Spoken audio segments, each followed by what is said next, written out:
Mana taza gol. Молодец. Saat kaç aldı? Yerine ketman etti. Nasıl yetişiyorsun be?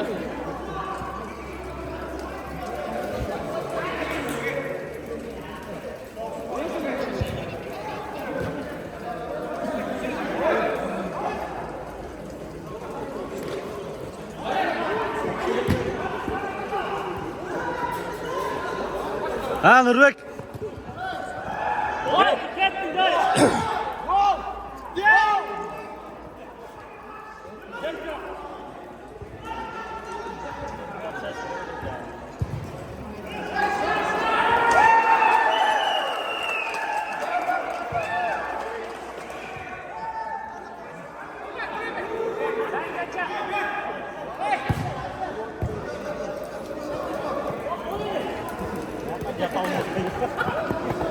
Ay Muhtar.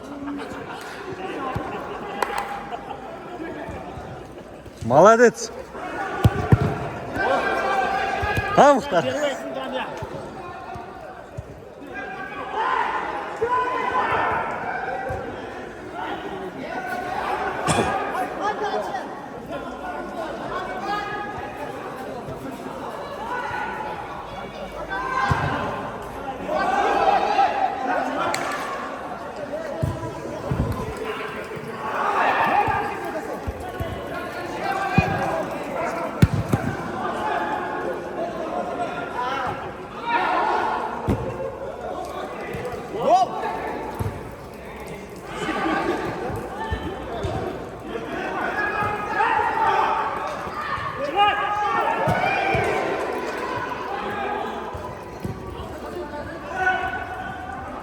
Haydi.